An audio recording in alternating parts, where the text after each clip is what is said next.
Right, one last thing to do. What they say, it ain't over till the track lady sings. We've got to stick down a strip of cork. I'm not a big fan of cork, but I wanted something just to help me with the shoulder. So this is purely a cosmetic thing. Okay, just give that the height I want it. Because remember, I want these rails nicely elevated so you can see through them and all that kind of malarkey. So I better get that stuck down, then we can put some base painting down, I think. I'm going to use this old piece of ruler as my track spacer. Right. Good old-fashioned speed bond. Let's crack on. Using PVA in the proper place.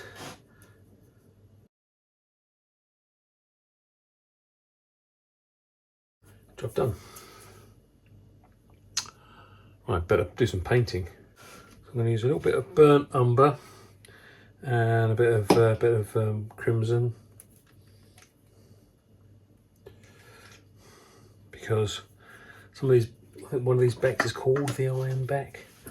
So this is just the base. There's going to be a lot of lighter stuff going on as we develop the scenics. So this might look a little cartoony at first. Oh God, what's he doing? It's just base colours, and they're only there to, we're just going in with this stuff so that we've got something to work from.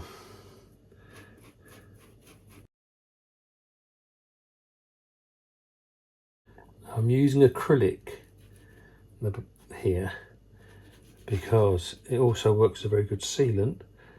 I'm not watering this down, it's just solid colour. A little bit of yellow ochre.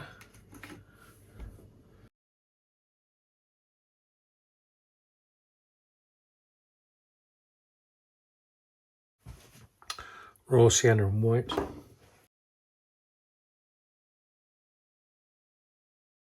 Then a bit of sap green, but I'm going to mix it up with a little bit of black here and there, a little bit of brown, just to sort of muck about the shades, the tones.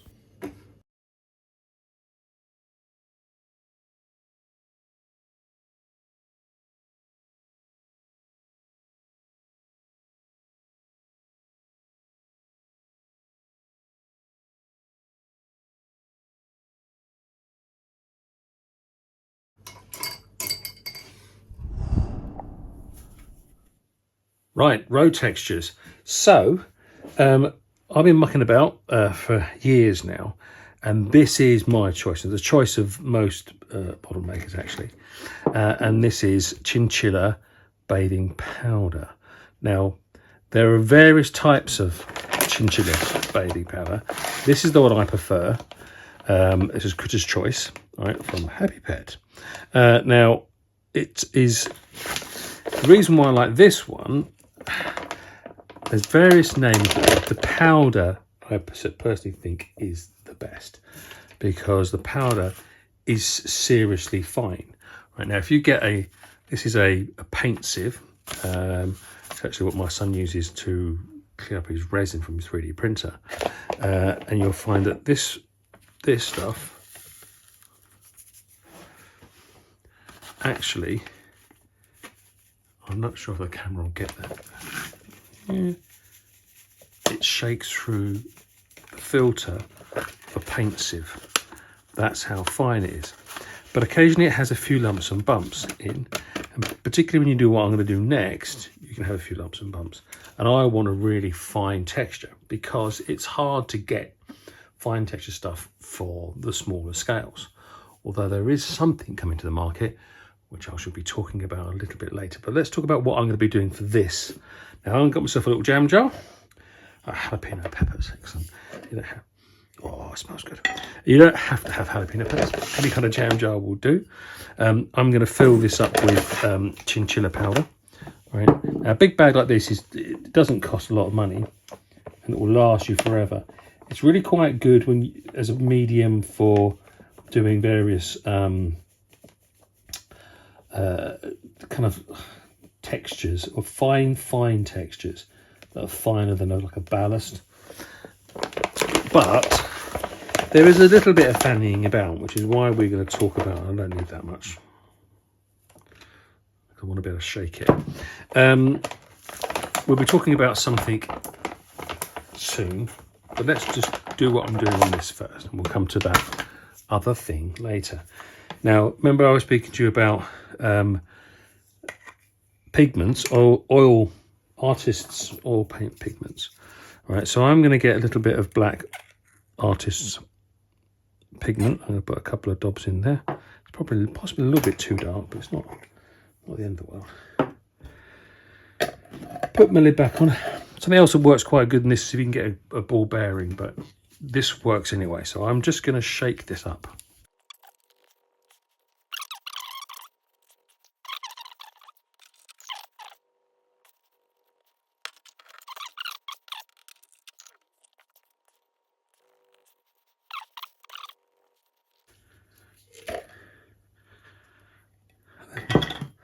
What's really aiming for is a bit darker like that one. Yeah.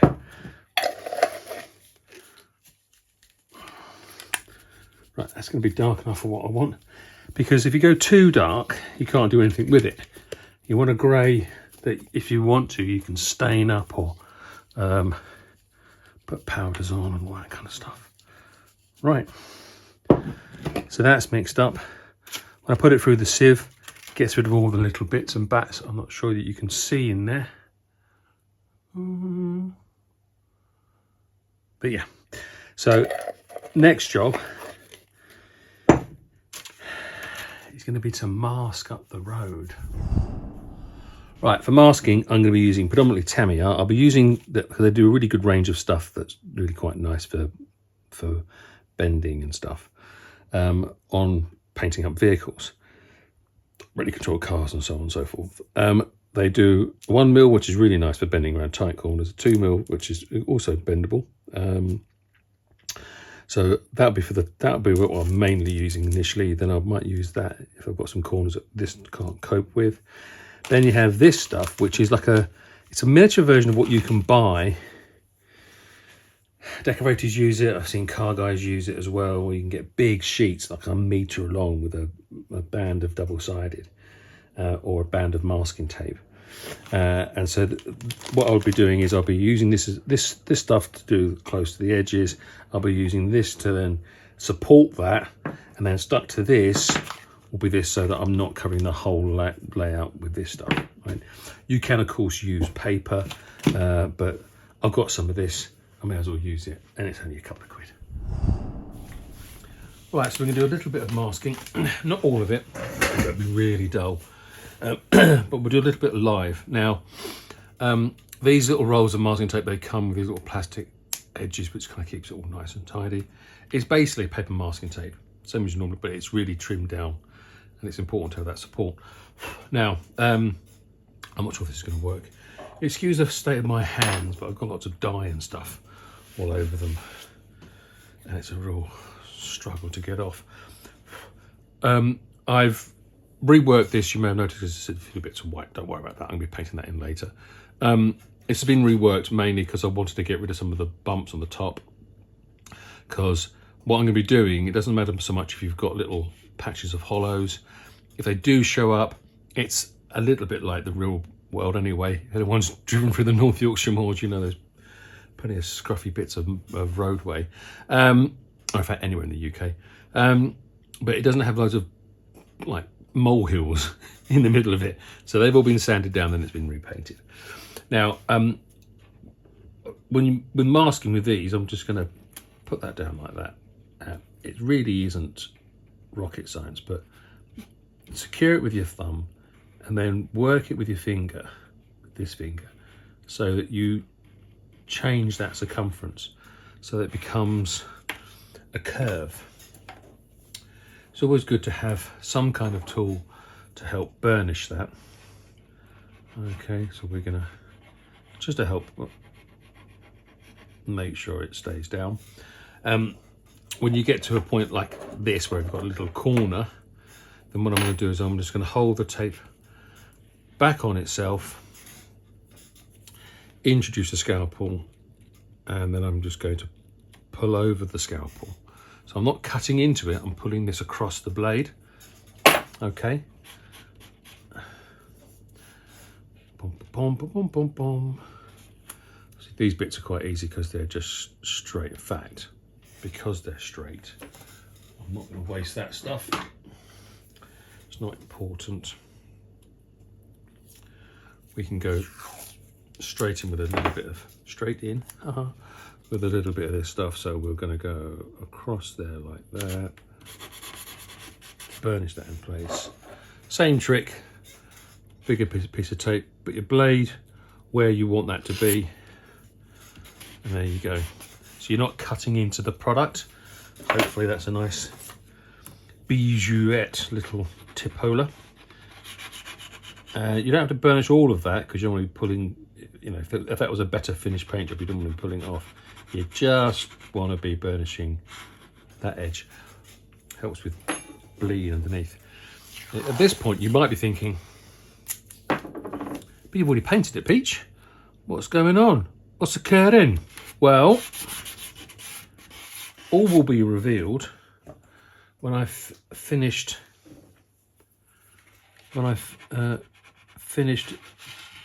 burnishing this. Now, here's another little tip. I don't know if the camera picks this up, but when you've got two pieces of tape going over each other, this is the point where, if I was painting this, I'm not painting this actually, I'm applying glue, stuff can go up that joint there.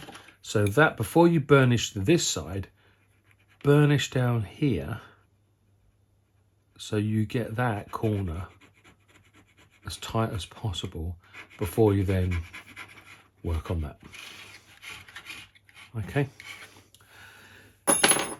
Possibly more important on a high-end spray job of a radio controlled car or something than a piece of a diorama. Right. I know you're going to say, oh, but we want to see you do it on a curve.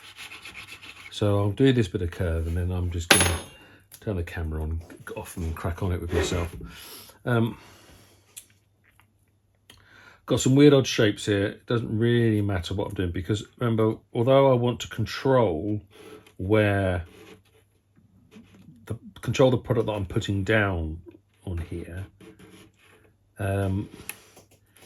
you can't control everything, and in the real world it's not completely controlled. Now I'm just, because you can do that, I don't want to do that, so sometimes you might have to work back on yourself to get that line where you want it to be, and you just have to have a little bit of faith. So that finger is holding the tape under tension and this finger is applying it, and then I'm moving the tape with that. So I'm working the tape around and using my finger as a pivot point. Does that make sense? Hopefully it does, because this is all you're going to see until it's all finished.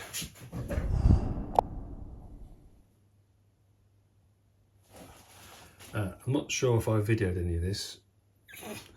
Jimmy's not going to believe me. So there's my road surface. I'm not sure if that's picking up all right with this light. I've got to seal it, and I will video the sealing of it. I'll probably have to do a little demo one instead, aren't I?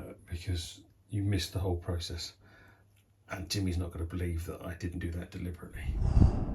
Right, so Jimmy's insisting that I show you guys what I've been up to, so that you don't all get cross with me. I don't know. He says that it's not the magic circle, Dad. It's just model making. Come on, show the TT120 community how to make a really simple road that looks really good because it's the TT120 community who care about decent scale. The double O committee aren't going to be watching this, so it doesn't matter. Right, so what we're going to do is I'm just going to mask up a bit more of that because we don't want to have too much overspray going on. Right, so this is so incredibly simple. You either know it already but haven't bothered trying it, or you won't know this and you might be sort of like going, what? But anyway, right, another can of lacquer. And I'm going to spray a nice coat of lacquer in the middle there. I don't know if that shows up on the if it's shiny. Right. And then I'm going to go on to that with my mix. All right, and I'm going to make sure that you can see what I'm doing. So you shake on your mix until you don't see any damp spots. Okay. You can give it a few minutes if you like. But next thing is chuck it away. Right, the coat of lacquer.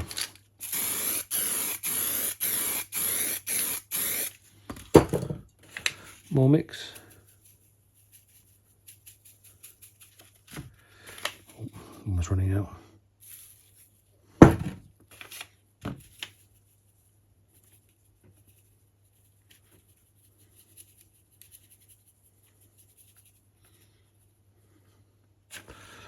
Okay. Tum-ti-tum-ti-tum. If I can get it to focus on that. I think I probably will. Might need to focus on something like this and bring it close to that. And throw it away. One more coat of lacquer. I got too close that time. I didn't throw enough of it away.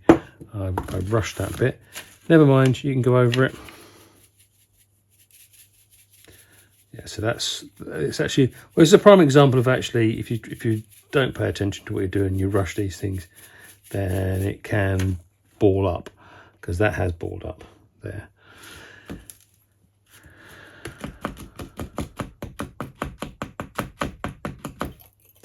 Boom, boom, boom. Throw it away.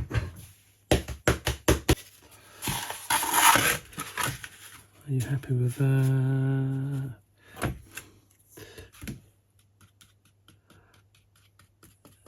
It's not one of my most immaculate ones, but it's not bad. Now, when I coated it last time, I hadn't got rid of all of the dry, and I went in too close with the lacquer.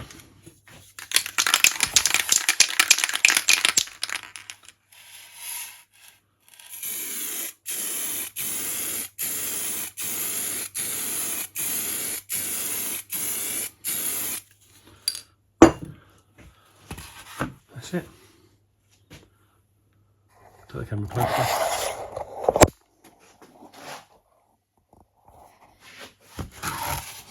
Let's try and get it to some light.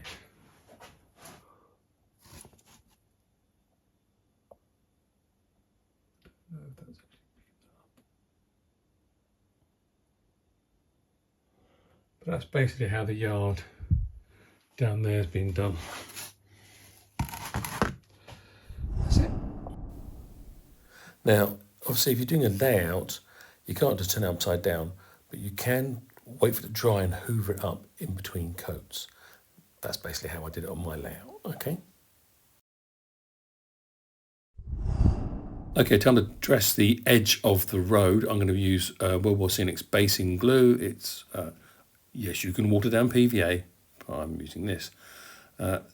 Just a little bit, and I'm going to spread it around with a brush. Boom, boom, boom. Get a little brush out. I'm also going to be, now what I'm going to be scattering on this is something called Universal Trail Mix, which is from True to Scale, a side shoot of Specialist Aggregates, who, funny enough, I've been dealing with for years because I got a load of their stuff to work on Harry Potter. So although it's been a long time since I spoke to the guys, my relationship with them goes back 20 odd years, 25 years, blimey. Anyway, more about True to Scale later. I'm just going to now I've eased the glue. I'm just doing it in little batches because it is easier to work like that. If you get to the end of the road and it's all dry, that's just a bit of a waste of time. I'm just going to use a little spatula to sort of sprinkle this trail mix on. Now, it's not a trail mix like you'd eat. It's just a coloured ground. I'm not exactly sure what the stone this is, probably sandstone or something like that. But it works really well. I shall be patting this down. Got to do all the areas that you can see currently that are in the yellow ochre. That's what I should be covering.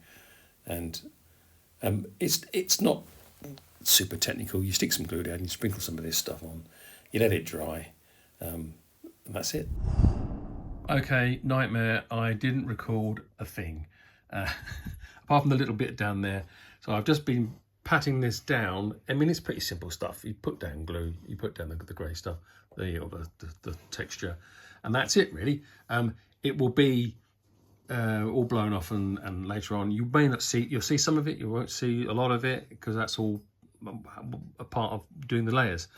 Next on here will be super fine green scatter where the sheep eat, and then I shall be doing rocks and things, dressing the inside of the bottom of the riverbed, and then I will be, what's after that? Then it'll be track and ballast, because after that, last but not least, will be scatter grass. I'll be showing you how I do scatter grass, which I think is different to how most people in railway modelling does it.